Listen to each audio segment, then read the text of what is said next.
Saya Imadi Gustama Heriawan, NIM 1702511023. Pada video hari ini saya akan menjelaskan mengenai pemeriksaan payudara. Sebelum saya melakukan pemeriksaan, pertama saya akan melaksanakan anamnesis pada pasien. Setelah itu saya meminta info konsen dari pasien, apakah pasien bersedia untuk saya periksa atau tidak.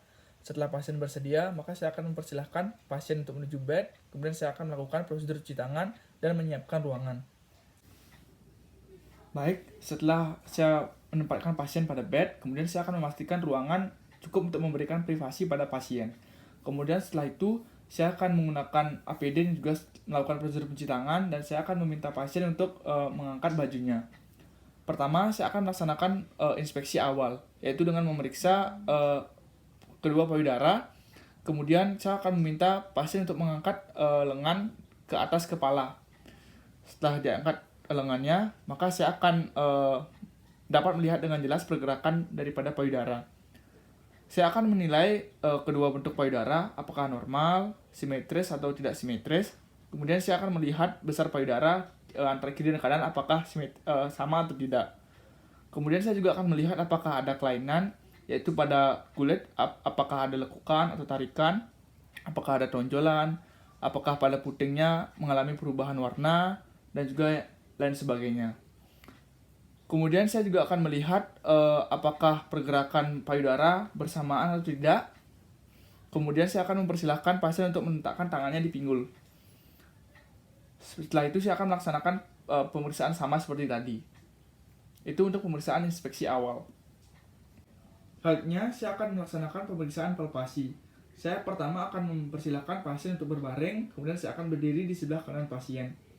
Kemudian saya akan meminta pasien untuk bisa menaruh lengannya ke atas melewati kepalanya, kurang lebih seperti ini sampai melewati kepala. Kemudian setelah itu saya akan melaksanakan palpasi pada bagian payudara pasien, yaitu dengan menggunakan 3 jari, dan saya akan melakukan palpasi di semua kuadran dari payudara pasien. Di sini saya menilai apakah ada benjolan, apakah ada hal-hal yang abnormal pada payudara pasien. Kemudian saya akan melaksanakannya di kedua sisi, baik kiri maupun kanan. Jika ditemukan adanya benjolan, maka saya akan melaksanakan pemeriksaan benjolan atau tumor. Selanjutnya saya akan melakukan pemeriksaan pada bagian axillary tail dan juga nipple daripada pasien. Pada bagian axillary tail, saya akan menilai apakah ada pembesaran kelenjar getah bening atau tidak. Setelah itu, saya akan meminta pasien untuk memencet nipple-nya atau putingnya dan melihat apakah ada sekresi yang keluar, dan saya akan menilai tersebut apakah ada abnormal atau tidak. Setelah itu, saya akan meminta pasien untuk bisa duduk kembali. Nah, sekarang saya akan melaksanakan pemeriksaan pada kelenjar getah bening di sekitar payudara. Yang pertama, saya bisa melaksanakan pemeriksaan getah bening di bagian ketiak dari pasien. Saya akan menilai apakah ada pembesaran atau tidak. Setelah itu, saya bisa berdiri di belakang pasien dan akan memeriksa kelenjar getah bening pada bagian infraklavikular, supraklavikular, dan juga pada daerah servikal daripada pasien.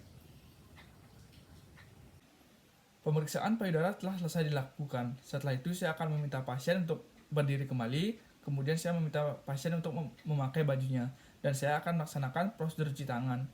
Setelah itu, saya akan mengedukasi pasien terkait hasil pemeriksaan yang telah dilakukan.